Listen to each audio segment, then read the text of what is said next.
Turf today. Get up and brush off the dew on that. Turf today. Turf today. Turf today. Cut it and roll that dew on that. Turf today. Turf today. Turf today. Set up, they about to come through on that. Turf today. Turf today. Turf today. Get up. Turf today. Get up. Turf today. Let's get out the way. Here comes first play. Let's maintain that turf today. Ladies and gentlemen, welcome back.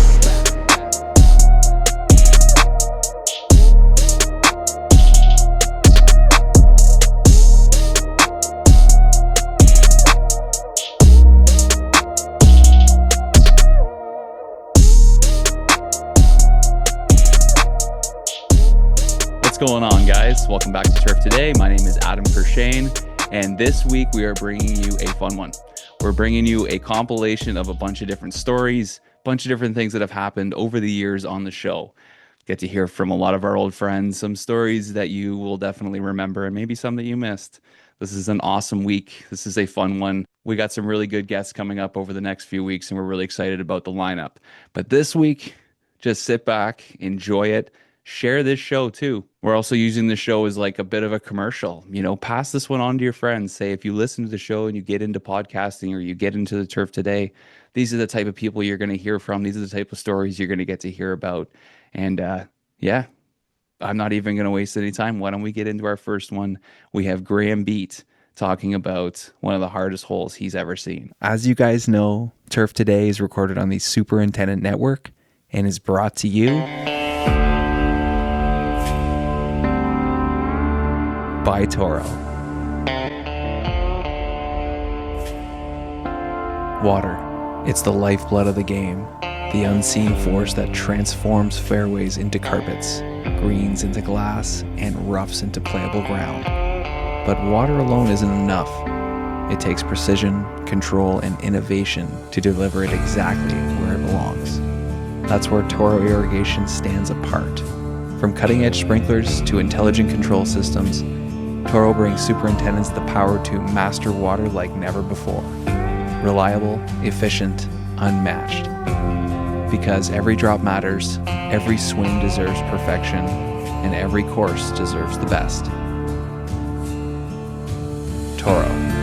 Always solving. Always evolving. For the Open Championship, if you could add one hole from any other golf course in the world to that course for the championship, what would it be? Postage stamp from Troon. Yeah, cool. It's just like such a sadistic little hole. It's like 125 yards or something. But our agronomist, Richard Windows, that's his local course. He's a member at Royal Troon. And they have this rule on a Sunday that you have to play out. You can't pick up. Oh no. This lawyer that he was playing with, he said he's not the worst golfer. He plays off 18 or something. He said he took 38 shots. Oh no. Oh man. Would you shoot a 38 on one hole? Yeah. And everyone that goes out on the Sunday plays the same game. So he was telling me that they could see him from 4 or 5 holes. So everyone was watching this guy just go from bunker to bunker to bunker, and then into his own footprints. And it's just, yeah, postage stamp would be pretty cool. It's a great answer. I like that. I wouldn't want to be in the group behind him, sitting there waiting on that tee. Watch that happen. Be a little intimidated after that. Yeah, I think it was pretty entertaining for everyone else. It's a lot of golf shots.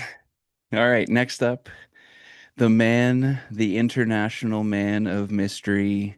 You know him as Mike O'Keefe, and after this, you might be calling him something else. After 3 years of working part-time for him in the office here, I came in full-time to this job in 1990, having started in 88. And it's all about looking out for other people and trying to help other people. And that's why he gave me the job. of doing that kind of thing. And you know what? I've worked through the program, but you asked me about funny stories, and there's a real funny one about when I came in. There was no job description for what I was doing because we're dealing with foreign interns, helping them, come into the country, recruiting, placement. So we came up with a job description called International Student Advisor and Staff Assistant. It was a really long title. I hated it, but that was the only thing they could find that related to my job at the time because it didn't exist. Long story short, I'm going to buy a house about 4 years later. And I was in the realtor's office. We had the realtor's lawyers, we had our lawyers there, everything. And we go through, when you buy a house, you got to sign 20 pages of stuff. And we signed it. And this one gal, they said, has anybody got any questions? And one of the gals was preparing the form. She put her hand up and she goes, I do. She goes, what exactly do you do? And I'm looking around, who, me? She goes, we're really interested in your title. And I'm like, oh no, what's wrong with my title? I was nervous. Well, in the old days, when you filled in the boxes and it printed out, it only filled in so much of the title. And the title came out and all it typed out was international and the first 4 letters of the next word, which was STUD. And it printed.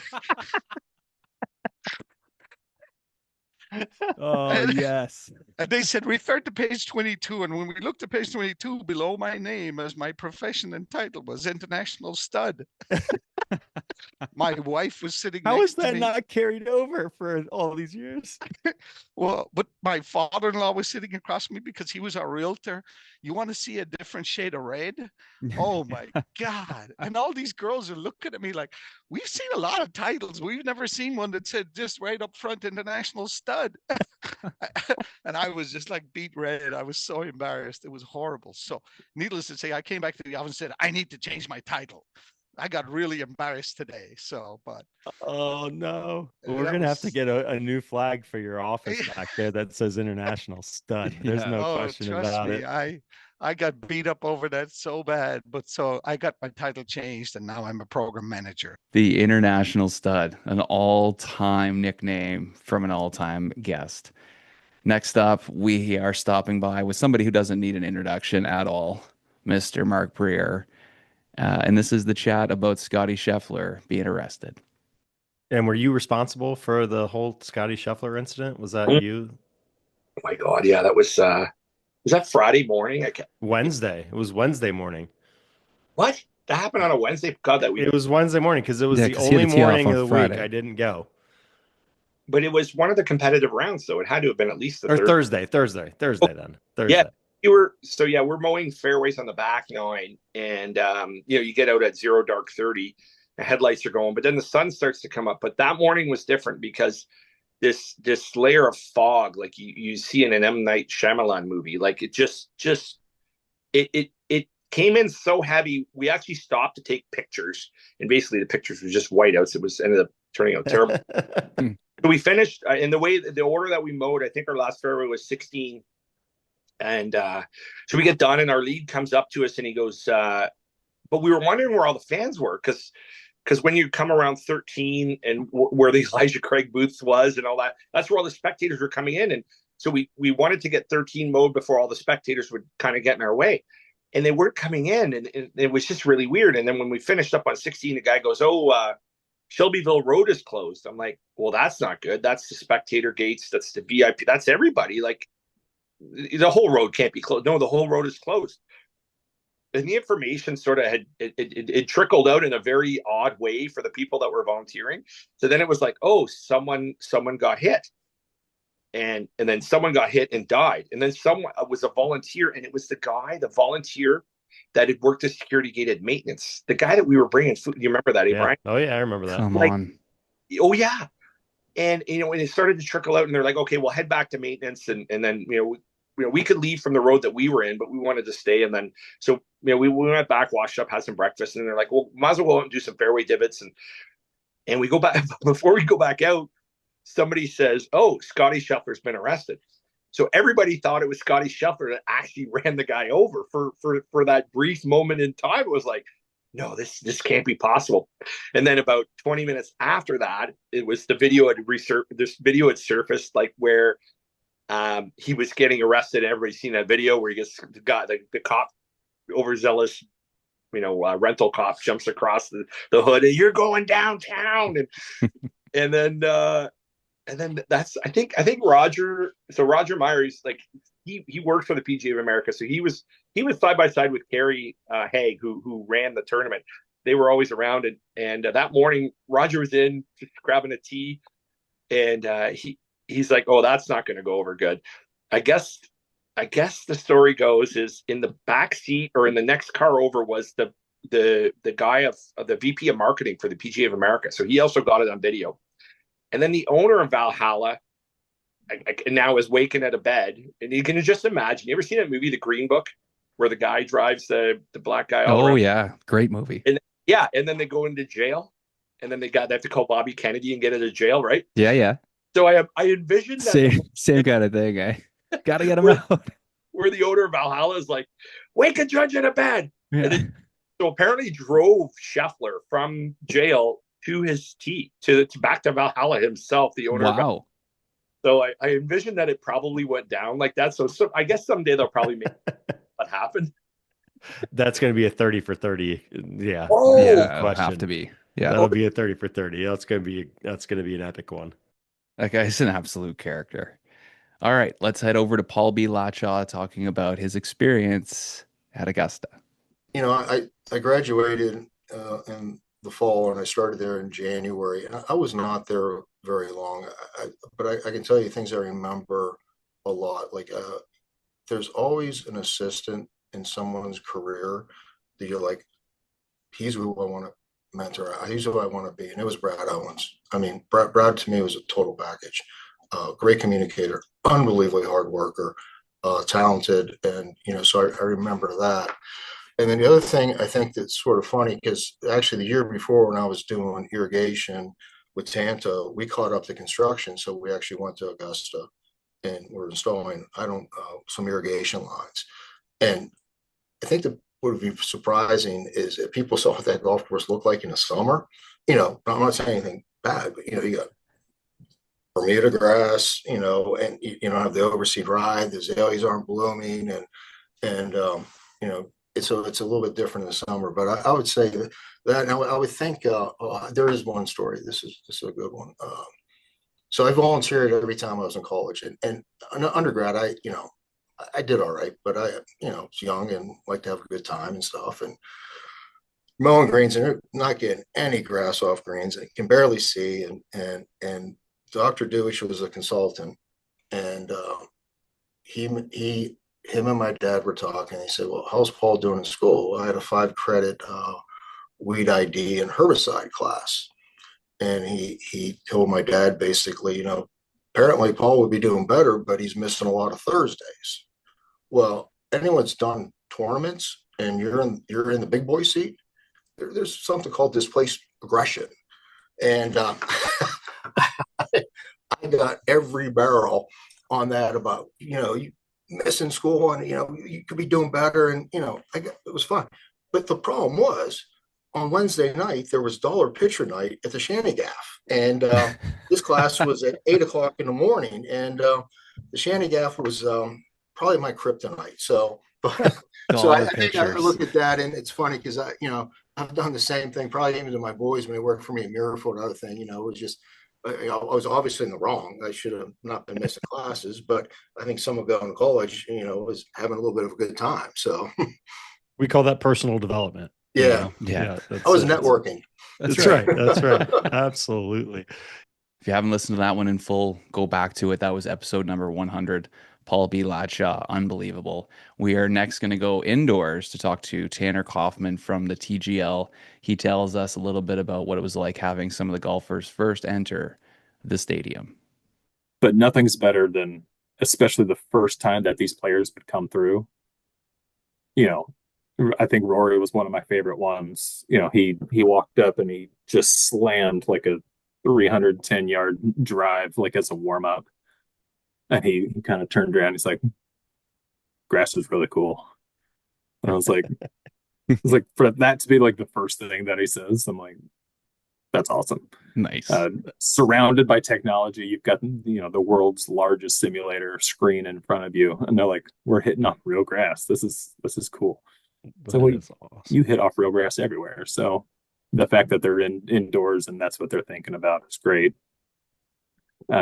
Tiger's first time in here was, you know, I told you, I feel like I didn't sleep for a week because I was just dying to make sure everything was perfect. I spent so much time on the fairway tee boxes. I spent so much time on the green to make sure it was perfect. And the comment that he made about the grass was he hit a rough shot out of the rough.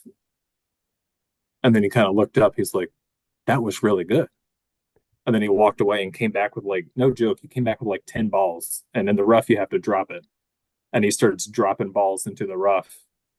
And I think he talked about the rough for probably 5 full minutes on the rough was so good. The rough was perfect. Like, don't change the height. Don't change the density. Like, this is great. I love the rough. And in my head, I'm like, the rough is the least of my worries. Like, the amount of time I've put into this to make sure this is perfect for you. And then you comment on something that I spent 5 minutes on. Like, it's funny, but it's, you know, it's nice to have those moments of like, oh, well, that's what I think the least of right now, just because it doesn't take as much maintenance or work as the rest of the stuff. But that's what he picked to talk about and to fall in love with. So that was an interesting one. I mean, he did like the other grasses in the building, but for him to spend so much time looking at the rough was kind of an interesting thing. Still can't even believe that that's real. Like, it's really exciting to see where Tanner's going to take that whole thing. Next up here, we are going to chat with Chad Mark, and he talks about having the PlayStation and the workout room at the shop. A lot of the stuff, when we do the 10-day, 2-day, we try to put them with people we know they're pretty close with anyhow. They play a lot of golf. They'll go play some golf. You know, they go out. I know that a bunch of the interns went to the concert this weekend together.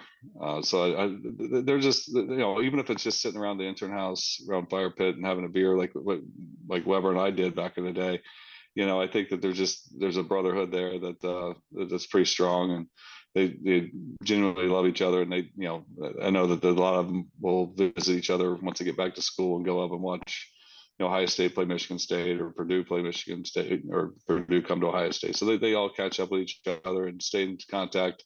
I was somehow roped into the text thread last year that it seemed like every weekend on Saturday, which I loved being on the text thread. I absolutely loved it. But they left me on it.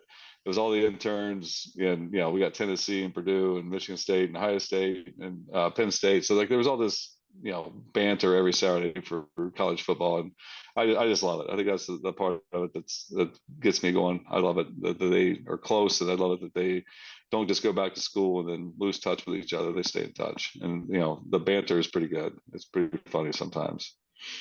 Well, Weber's a little too shy. He said he didn't want to make a camera appearance or podcast appearance here this morning. But I did get a question from Carson Sells up here in Detroit. You sent him up here to work the Rocket Mortgage. He wanted to know who your favorite second year intern is this year. I'm not going to answer that because I don't have a favorite. Well, I mean, you've got one. He's trying to get me to say my son, but I probably harder on him than I am any of them. So he wanted you Carson's to say him. But Carson's a great one. No, they're all great. They all do a great job, and we do have a great group of second year interns. And I think that's something that we haven't had a lot of that here. We have occasionally had an intern that takes full-time jobs. We just had that with Cooper David from Michigan State, but you know, I think the shops helped a lot of that. I think you know, the pride that they have in this building, and I mean, I'm doing stuff. Quite frankly, 15 years ago, if you told me that I had a little weight room and a PlayStation set up, that, you know, these guys clock out and sit here and play PlayStation, at the end of the day, it's like, go home if you want, but they love it, and so it's a really cool group of kids, and they got such bright futures. It's going to be outstanding to see how they grow. Yeah, Chad would definitely be a good guy to work for. You know, pushes you hard, but you have fun as well. That's what you want in a team and a leader. So next we're going to head over to Bastis, Thomas Bastis. how do you guys go about identifying which tournaments that you're going to go to throughout the year? I'd love to know. There's no pecking order or anything like that. It's just you're assigned with whatever. You don't get to pick, like, I want to go to, like you said, Hawaii. You got to wait for. I know. I try to lobby for things, and I will tell you that if my lobbying skills were anything worthy, with my boss Paul, I would. I suck because it just doesn't happen. The funny part is, like, for instance, I chide with him, and Paul, I hope you are not listening because you've already heard this. I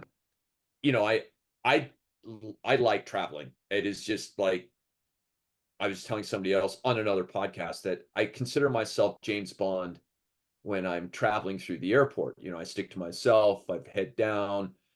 Nothing ever bothers me, or I try not to let it bother me. I'm just kind of like there. I kind of move in and out the shadows. You wouldn't know that I went through the airport, kind of thing. And he's given me 5 tournaments in California, and I'm like, dude, I'm not even getting out of the state. Right. I want to joke with people that, we get a lot of crap for. Can you swear on this podcast? Absolutely.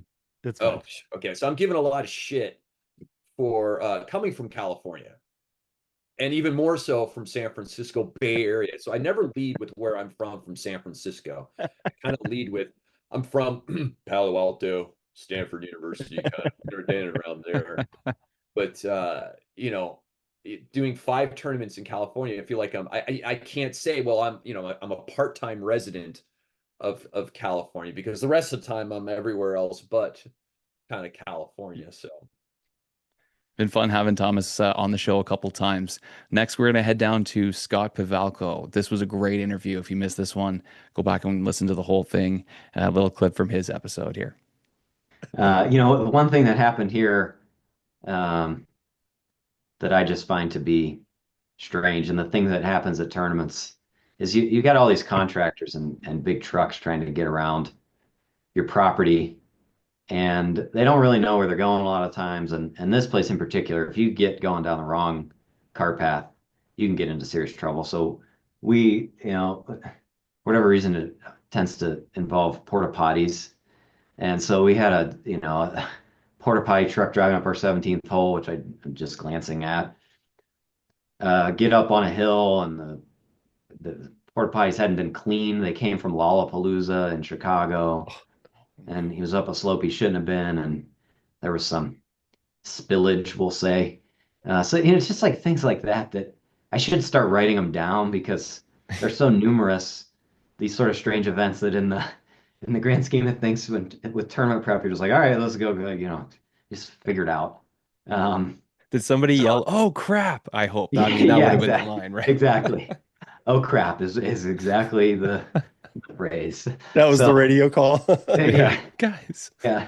There's something about this property that Google Maps thinks that our cart path on 17 is a route that Amazon drivers and delivery truck drivers should use to get up to the neighborhood. We're within a gated community. And so we get all kinds of stuff that tries to make it through this property that shouldn't. And now we're going to head inside the shop and chat with Trent Manning from the Real Turf Techs, our mechanic. Yeah, I mean, it's really simple. If you don't know, just ask. Just ask somebody, if you don't know. I wish more people would do that. And I do. So from the mechanic side, and maybe even from the superintendent side, operators tend to get, a bad rap a lot of times. But honestly, I think it's because they were never trained in the first place. And we get all these people in at the golf course, and we just expect they have all the knowledge that we do, and there's nowhere close to that. So we have this one operator, and college kid, I don't know what year in college or what college he was attending. Anyway, I roll up on him out on the course, and he's in a golf cart, knees in the seat, and he's like leaning in the back. So I pull up. I'm like, what's going on? Nothing. Like everything okay? And he has a backpack blower and 2 gas cans. And I was like, is there something wrong with the blower? Because he's got his hands on it. No, it's fine. I'm like, well, what are you doing? You know, like, why are you avoiding me here? Just answer my question and be straight with me. I said, will the blower start? No, it won't start. I'm like, okay, you just said there was nothing wrong with it, but it won't start. I'm like, so why will it not start? I don't know. So I look, it's empty, no gas, no gasoline. There's 1. 2 cans. Yeah. So yeah, I know. I mean, I've been a mechanic a long time, and that took me a minute to figure that one out. Make sure it's got gas in it, right? I mean, honestly, yeah, like back in the day, that was very common. That's the first thing you do, make sure it's got gas in it. So anyway, no gas. 1 gas can's empty. The other one's got just a splash of fuel in it. So I turn it up, and he's like, what? I couldn't get any gas to come out of that. I'm like, well, you got to turn it up. I mean, this kid is 21 or 22 and he doesn't understand gravity. You know, it's like, how do you teach people like that? So, you know, the challenge for us at the golf course is real, of teaching other humans how gravity works. You know, you got to turn the can all the way up so the gasoline will run out. I mean, he turns it up like halfway. I'm like, come on, man. Yeah, and it reminds me, we have this other kid. He pulls in the shop with a John Deere Pro Gator and turns it off, and then he gets on another Gator right next to it. So I'm like flagging him down. So is there something wrong with that other Gator? You know, what's going on here? He said, it's out of gas. Okay. So, I mean, I guess nobody had showed him that we got a whole fuel station and we fill it up when it runs out. So, I mean, that's just, some of the things that we run into at the golf course. I loved your response to the questionnaire. We won't have any problems filling time in your stories. Well, yeah, I'm sure I'm sure more stories will come up as we go through this. What's the worst thing you've seen? Ooh, I don't know. I mean, it's all. I mean, the one that comes to mind is we had a trailered buffalo blower, and number 18 is a downhill dogleg left par 4, and the trailer come disconnected from the cart, and this is a Friday morning too, and the buffalo blower continues down the fairway and ends up in 18 Lake, and the chute is sticking up in the air, so it looks like a water feature. No way. It's like 9 o'clock on Friday morning in the summertime, and all the members in the clubhouse looking at it. I'm like, this is great. But, I mean, it happens. That was a really good episode with Trent. He goes over a lot of cool different tips for things and tells a bunch of different stories about stuff. But he's a solid mechanic. He has a great page you should follow as well. Next up, we're heading over to Scott Bordner. I have no words here. Love it. Last one here. If you weren't working in turf, what would you be doing? Probably an OnlyFans model. Are you feet or hands? Likely feet or hands. Got the bald head and everything. Yeah. No. I'm sorry. I'm surprised I can't hear your wife in the background, just cracking up. Her face just got extremely bright red. Now, there's a funny joke behind that, but well, I won't go there. But the probably taking care of a baseball field. I'm a huge baseball fan, so ideal job would be Wrigley Field and just sit there and watch Cubs games and sleep at the office in Wrigley Field. Yeah, good. It's a grind. I know it's a hard schedule for those guys, but I just the ballpark is like a magical place for me. Mm-hmm. Yeah, it does something special to you. Well, I think people maybe have gotten a sense, especially based on that last OnlyFans answer, that you tend not to take things too seriously. How important do you think that is for what you do? During construction, I didn't realize it because at a very young age, my parents were very good about putting life in perspective. And when something would happen, they're like, really? Is that the worst thing that could happen in your day? And so when you start to go through problems with that mindset, like, is that really, like, does that make a bad day? Like, you're going to forget about this in 10, 15 minutes. If that's the worst thing that happens in your day, is it really a bad day? So I just think if you take yourself too seriously about what we do, we're not curing cancer. There's bigger issues in the world. When things go wrong, it's fine. How are we going to figure it out? And we had a sales rep walk in the office when we were in the middle of construction. He's like, this is the calmest construction crew I have ever seen. I was like, well, I mean, you're moving earth around. You're having fun. You're watching Dana and Jason create this masterpiece out on the golf course. Like, how bad could it be? Yeah, things are going to go wrong, but it's starting to look at things from a different lens. And I think the older you get and you see problems that other people have, you know, health-wise, family-wise, when something bad happens on a golf course and then you hear news about something else, you're like, yeah, that really wasn't a problem. Oh my gosh, that was such a good interview. He's such a beauty. Next up, we have Rich McIntosh, who talks about one of the biggest breaks he's seen. I mean, the one that, I think it was my first year at Torrey, and I believe it was Thanksgiving, and I get a phone call at like 5 o'clock in the evening. There's an irrigation break. It's like, how bad is it? I was like, it's a pretty nice sized geyser. And I'm like, all right, I'll be in. So, Thanksgiving Day, worked in the morning, heading back to work, and I can see it. I mean, it was a few holes away from when I passed the clubhouse there, and I could see it. I mean, it was a 40 or 50 foot geyser. It was a mainline break. And I'm driving out, and I'm already not happy.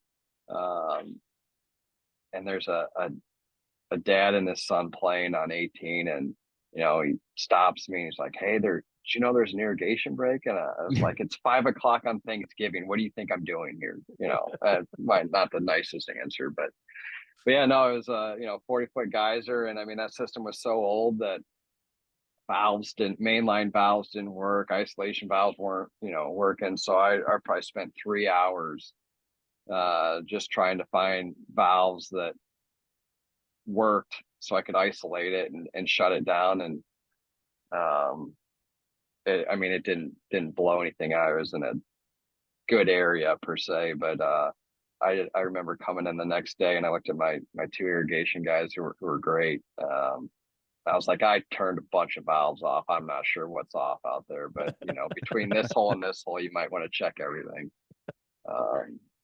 I wouldn't say it was the worst one I've ever dealt with, but it was an interesting one that I won't forget. All right, we're going to head on down to California, chat with Justin DePippo. And I think you've heard this one before, but it's an all-timer. Trying to figure out what to do. And we did get sent out, a little confusing about front nine, back nine, and what holes to avoid. And somebody, we were just picking up sticks to start. And this guy next to me, I couldn't tell you his name, didn't know him, but he was there volunteering, he was working. And he just starts going off about, USGA agronomists and Darren specifically. And I'm just kind of like jaw dropped. This was years ago. I was pretty young at the time. And, had some choice words for Darren of what he thought of him. And, I looked at him and I said, hey, somebody taught me this early on in my career. And it's probably good for you to learn too, but it's a very small industry and a very small group. But that guy you're talking about is actually my stepfather. And he just jaw dropped, looked at me and goes, don't hit me, don't punch me. I'm like, what? Like, that even caught me off guard because I wasn't I was more like thrown off that the guy was doing this, and then turned it into that. And then he disappeared. He didn't come the rest of the week. That was it. So no way. Yeah, he was done. Never found out who he was. I not sure if he's still in this or not, but wow, good learning experience for him wherever he ended up. But yeah, so yeah. Okay, next we have Terry Laurent with a story that I think about all the time. What a move this man pulls off. There's a funny story. Our neighbor over here, we both had the desire to sing karaoke, but we were both scared to. And so she dared me to sing, and I dared her to sing. And she goes, well, I'm not going to sing until you sing. And I go, I have to listen to some songs before I can even do that. I said, I'll have to pick one out. I said, when I do, I'll let you know. And so we were traveling home from our cottage back to the house in Decatur, and I heard this song. And I go, man, I looked at Terry, my wife, and I said, I think I could sing that song. That sounds pretty easy. And so that weekend we came back up, and I told my neighbor, I said, I'm ready to sing karaoke. And I go, do you have your song? She goes, yeah. And I said, okay. I said, we're going to sing tonight. So she says, all right. So we went over to the restaurant here, and she looks at me, she goes, you're going to sing first. And I go, no, I'm not. I says, you're going to sing first. She goes, no, if I do go first, you won't sing. I go, yeah, I will. I said, I'll get up and sing. She goes, all right. So she got up, she sang her song. And so then they got me up next, and soon as the music started, it was hilarious. She recognized the song.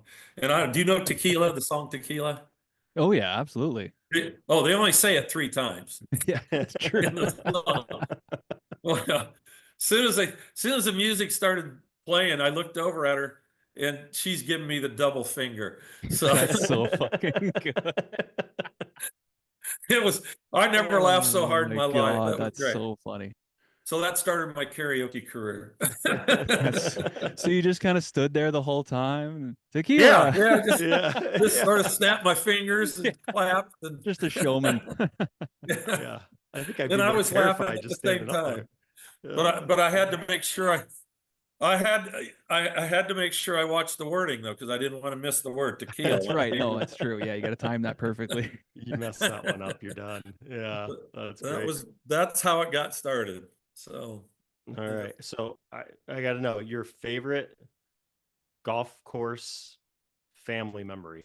So favorite memory of time on the golf course with the family. We've had a lot of them.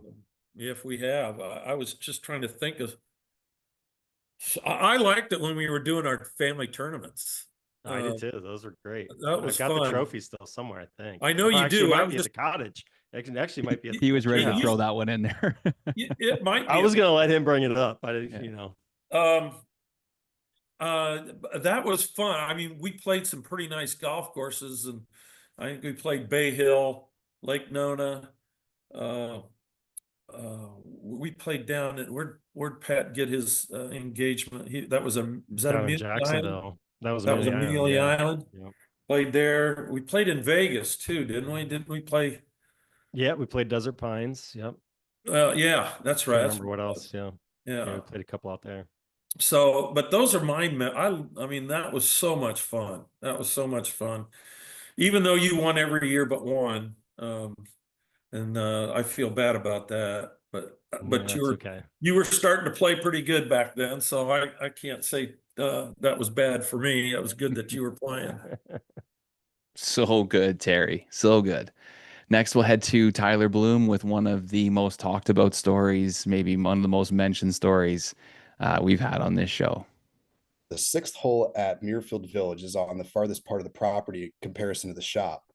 And I was out there working with, his name was Rob Frederick, and I can't remember who else was with us. And we were doing some sod repair along the pond. And, Rob's there, and he's like, I just remember him being like, acting like he was so frustrated. We're all sweating. And he's like, oh, gosh, Tyler, I can't believe we forgot the sod stretcher. I need you to go back like ASAP. If Paul sees us out here not working with this, he's going to lose it. Jake's going to get upset. So I'm hauling ass back to the shop. I get back there and I'm like, I don't even know what the heck I'm supposed to be even looking for. Right.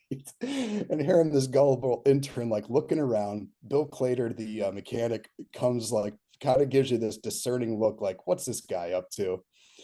Bill comes over and he says, Tyler, can I help you with something?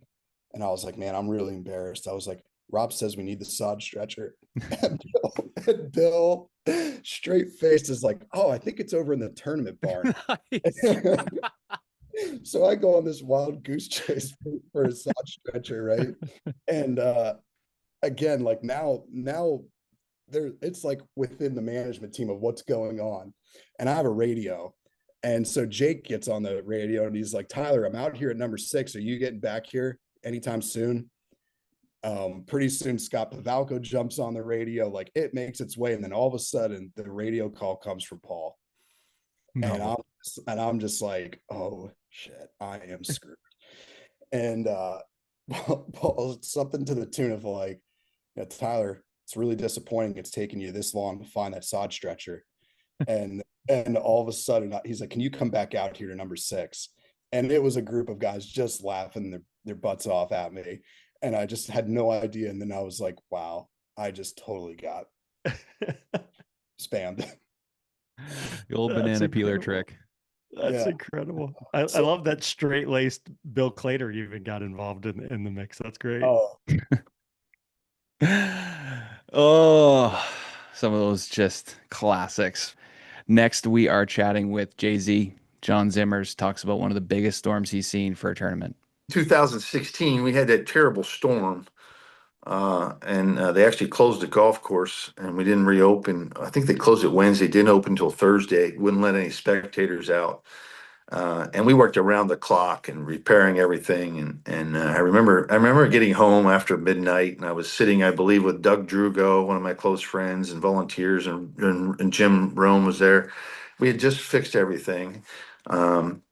And it was too late. We were up, probably having a Diet Coke, but sure. Yeah, and game planning for the next day. And we had a porch on the back of our house, and you could just hear the rain start all over again. And it was just like, yeah, and it wasn't a soft rain, and you knew we were in trouble again. And we went in, and I think it was probably about 130 or 140 of us started all over. And I told everybody, listen, this is where we're at. We've just worked 24 hours. I had a friend go to Cabela's, Tom Waite. He bought lights for everybody at that point in time for the straps, the hiking lights. And it was just chaos, but yet we pulled it off, and they went out and played golf. And the conditions, at one point, I think Lowry was 10 under, and that sent, everybody at Oakmont over the edge, which, and then all of a sudden the weather changed and we got it back together. And I think Dustin, won it 4 or 5 under. So that's a memorable moment. Probably the most recent memorable moment is 2 of them. We got asked to host the LPGA here at Inverness with 2 weeks notice. Yeah. And, we didn't have spectators or anything, but there's a lot of coordination and planning to go. They needed a startup place to do it. So that's something that was like, whoa, okay, we got to figure this out. And so we had to do that. And then, of course, my probably, funnest event that I really had, it was they're all stress, but somewhat stress-free, was the Solheim Cup. I've never experienced that. So obviously you don't have to be quiet. There's hooting and hollering. We're still somewhat in COVID. There's 130,000 people that show up here to the club. And it was just crazy hooting and hollering and cheering and people putting. They didn't really care. And it was a different perspective of golf. It was match play. You didn't have to count the scores. And you just saw the fans and the members and the spectators and everybody having a wonderful time. So that was a pretty great experience. All right, let's go hear this one from Zach Sack. And this is a weird one. I haven't had too many like this on the show. Yeah, dude. So this is a true story, by the way. Excellent. So as far as I know, it's true. There's like still times where I'm like, did that really happen? Or did I just imagine that? So being in the public world, our spray applications were at odd times. Like, you'd come in 8 o'clock at night, spray out 2 tanks for fairways, back at 3 o'clock in the morning, spraying out the next 2. So I was spraying tees one morning. I was on the 15th hole, which is in the corner of our property. And you've got to go up front and back your sprayer up just to spray. And it's like 4:15, 4:30, pitch blackout. And I get in front and I like look behind me to like see where I'm at. And out of the corner of my eye, I thought I saw a figure standing, like lurking, like on the edge of the bushes. So I like whipped my head back around, didn't see anything. I'm like, what the heck? All right. Get back up there, spray my pass. Can't remember what we were spraying so long ago, but I do remember we had dye in the tank. Spray my pass, get lined up. I'm backing up. I get towards the back. We have a row of privets, making sure I don't back into those privets. And I see this white figure again in the corner of my eye. I whip my head around. There's this dude. It's like 50 years old. He's in a Hawaiian shirt. He's got these white shorts on. He's got sandals on and has got his arm in a sling. And he's got this bouquet of wildflowers. And he just walks up to me and just hands me these flowers, smiles at me, and turns around, walks to the privets, and then just stands there. And I'm like looking at this guy, like half tempted to be like, you need to get out of here. Like, what are you doing? Didn't want to mess with him. Had no idea what's going on here. So I finished spraying the tee. I'm backing up, and he's just standing there. I noticed he's got dye all over. No. I mean, I guess he was standing right next to the boom. His white shorts have all these blue specks. His legs are covered in dye. His feet are covered in dye. So I finished spraying. I go back to the shop, have these flowers in my hand. Todd's like, what are those? I'm like, you will not believe what just happened. He didn't believe me. So then I go back. It's probably 5:30, and I'm like kind of just looking out, and there's nothing there. 2 weeks go by, and I'm still mulling over this. Then I'm leaving work one day, and this dude is standing. He's got his white shorts on with the blue stains and his sandals, no shirt, with his sling, just standing at the corner of a stoplight. And I saw him do that for like 2 weeks longer and never saw the guy again. It was just it was the weirdest, most insane thing because like where I was, it's like woods. There's nothing out there. Like, I don't know where this dude came from. Like, I don't know if there's a psych ward nearby or something or what, but it was just really, really weird. And it freaked me out. And then fast forward to our next year, I get a call and I come up to the pro shop. Someone wants to talk to me. And it's this dude. It's like a year later. He's still got his arm in this sling. And he walks up to me, goes, how are my flowers doing? I was like, what? He's like, yeah, my flowers that I gave you, how are they? I'm like, oh yeah, they're doing great, man. They're really flourishing. They're really going. He's like, great. He's like, I hope you know that those were given with love. And I was like, okay, thanks, dude. Yeah. I don't know. My people, gosh. but it scared me. I mean, you're out in the middle of the dark on a sprayer. I mean, granted, our sprayer is lit up like you could see it from space. But yeah, that was a really, really weird one for me, man. I just never imagined that I'd envision something like that. We are back with another Ask the Agronomist segment featuring PhD agronomist Tony Goldsby from the Andersons. Our question today comes in from Sean Palmer. Can you have Dr. Tony talk about the Genesis product and when the best times of the year would be to apply? Well, thanks again, Adam, for having me on the show this week. And thanks again for all our great end users for submitting another great set of questions this week. So, Sean, yeah, that's a great question. And obviously was intimately familiar with our Genesis product when we created it, as I was the agronomist at that point in time with the Andersons. And really our intent was to create kind of a post-aerification product, recovery product, if you will. And that's really where it excels, is around, helping turf recover quickly. And, when we're doing core aerification, obviously trying to get those cores to fill back in as quickly as possible so you can get your greens back to playability fast is kind of the name of the game. So it contains, all dispersing granule components and breaks down quickly. And helps you make sure that your nutrients stay right where you want them. From a timing perspective, obviously, in the cool season markets, typically your aerification is going to be occurring sometime in the spring or fall, right when those soil temps are still climbing and there's a lot of active growth going on. And kind of from a contrary perspective, in the warm season market, you're typically doing that aerification right during more of the warm summer months. So that's typically where we see it, kind of positioned from a timing perspective, from an aerification usage perspective. But we've also had a lot of reports that superintendents love using the 575 for maintenance applications as well on warm season turf. So, post aerification isn't the only fit for this product in your agronomic fertilizer program. But overall, again, really shines when you need to push new growth, root recovery, and of course, surface smoothness, which is, really important after punching cores. And, that's really where the Genesis 575 shines. Yeah, we're using it right now for aerification. Just put it out a week beforehand, and it's been really good. It's been a really good product to use, and it's nice to see it down in the greens. And yeah, we have some more to go out after, so it's gonna be nice. This wraps up another Ask the Agronomist segment featuring Dr. Tony Goldsby from the Andersons. Up next, one of our favorites, Darren Davis. Tell me about the etiquette class. I'll never forget my dad telling me that he had to take an etiquette class. I did not expect that question. Not many people know about that. I can even remember her name, Brian, Mrs. Franz, Mrs. Franz. And, back then, you're right. Turf school programs didn't have etiquette class. I mean, who did? I mean, and so, yeah. And again, you've sensed it, I'm sure already. I'm a passionate individual. And when I found my love, I was going to excel and I was going to make straight A's. And all but 2 classes I did, and hers was 1.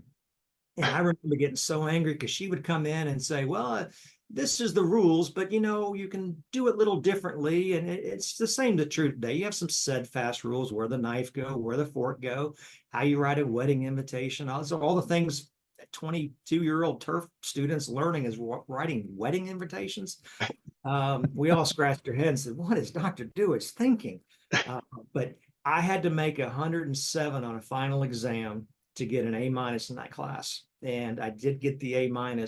And I remember writing her a letter on the back page of my exam saying, Mrs. Franz, I just need to tell you, I appreciate the knowledge, but you kept saying there's no rules and blah, blah. So it's, a lot of students that think they can make straight A's do not make an A in her class. So make B's and C's. Yeah.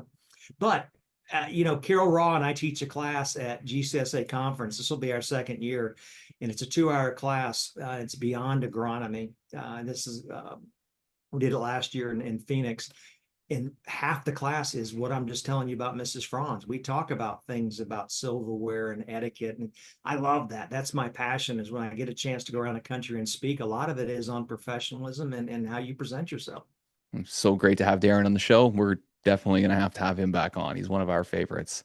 And speaking of favorites, this is one of my favorite stories that's ever been told on the show. This is Daniel Peterson, and Trevor and I are still laughing about this to this day.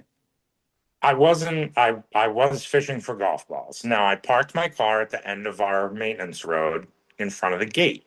Me and 3 of my friends were ball hawking. So we're down there.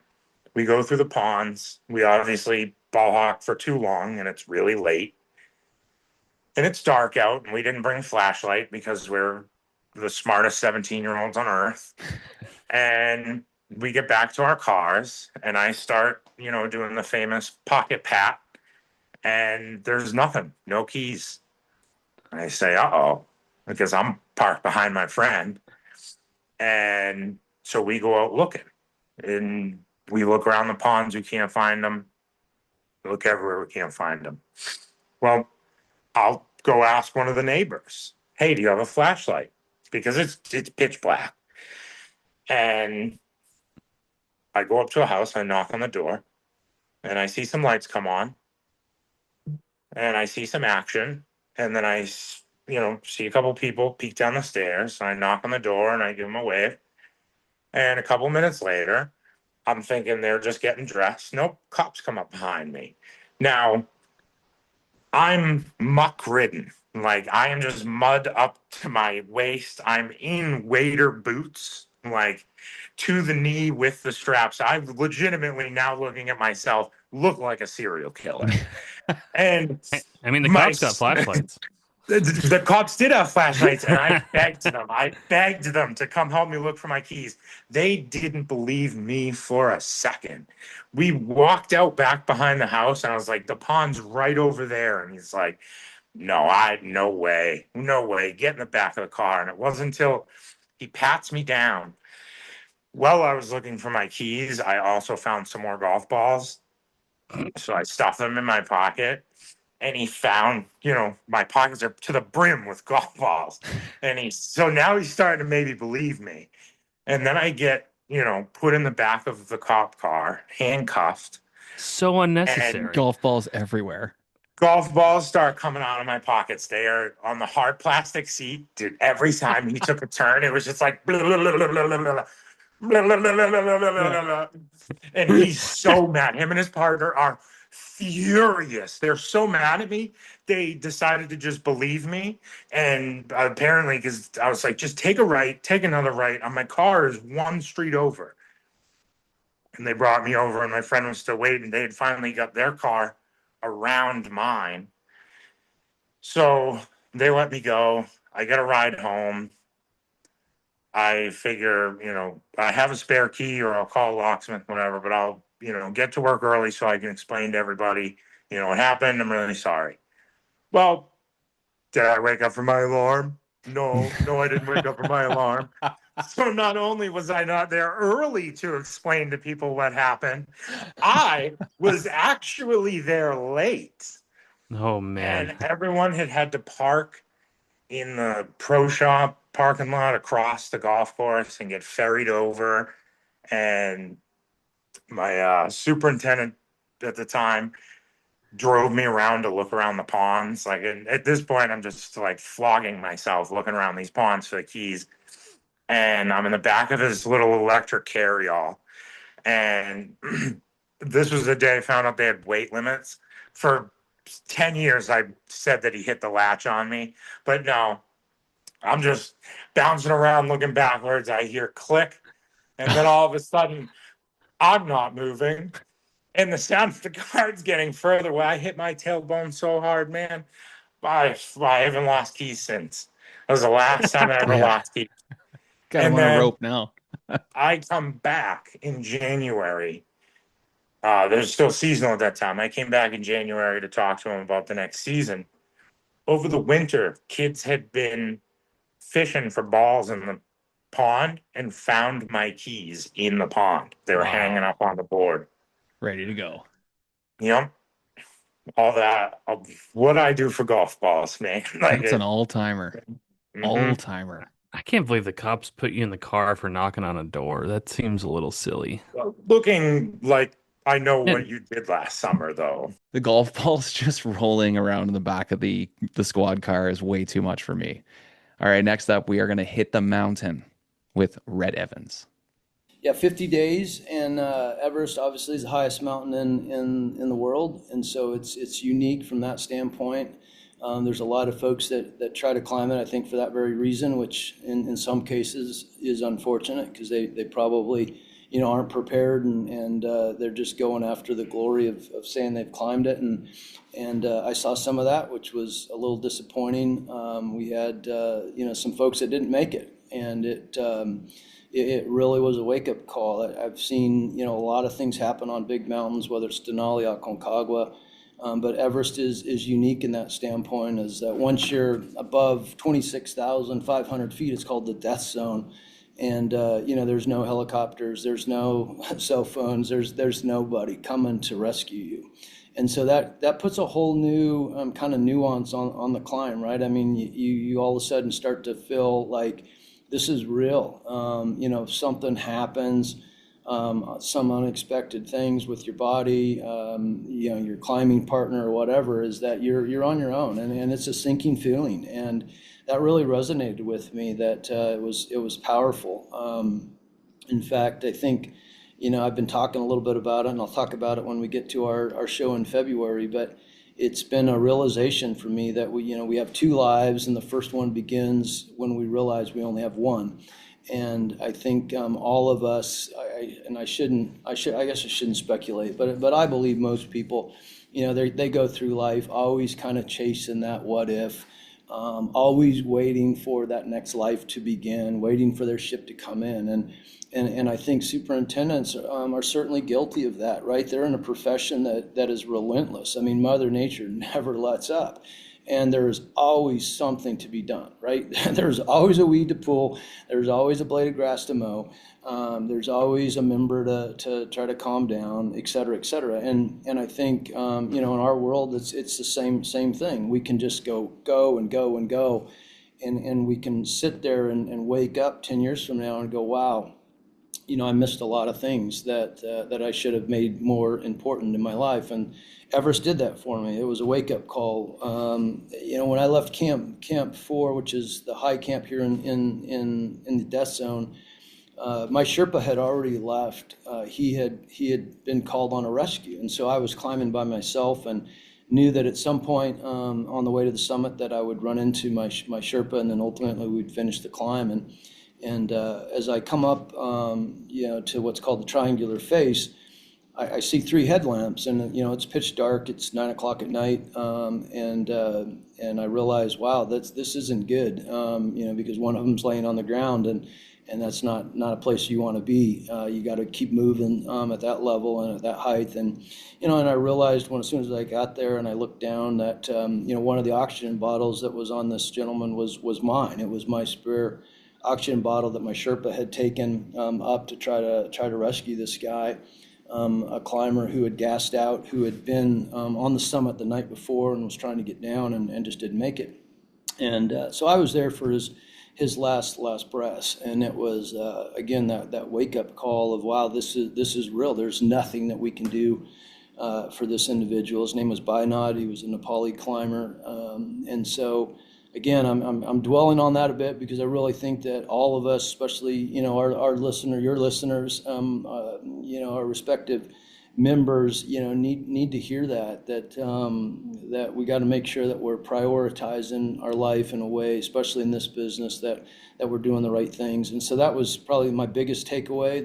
The second one is just the concept of leading out, that we are so much more capable of what we really think we are. I think we hold ourselves back so often. You know, we think, oh, well, I can't start my business. Oh, I can't change jobs, or I'll never be a superintendent. I'll just remain an assistant, or whatever it is, right? That's in our head. And I think that's a false narrative. I really think that, you know, that we've got to have faith over fear. And as soon as we can, you know, take that first step in that direction, yeah, we may fail, we may slide back. But if we just keep going, it's going to work out. And that was something I saw on Everest. It was just one setback after the next. You know, I ate a spoiled yak steak on the way in and got deathly sick. I had a fall on Lobuche, which was a pre-climatization climb where in fact, we're on a podcast. You may not see this, but I've got a wrist brace on. I'm doing shoulder surgery on December 11th. And just finished a procedure on my hamstring. So had a major fall and thought it was over, but it just kept on finding a way, and it works. It was so great getting to talk to Rhett. You can see why he's such a huge leader in our industry. It was awesome to get to talk to him. Another big one was Jeff Marco. He talks a little bit about his legacy here. So as you look back on your career, Jeff, is there anything that you wish you would have done, or is there anything you would have changed? Boy, that's always a good question. Not really. Maybe a little more traveling around as a younger person coming out of school. You know, go try the Southeast. It never worked down there, you know.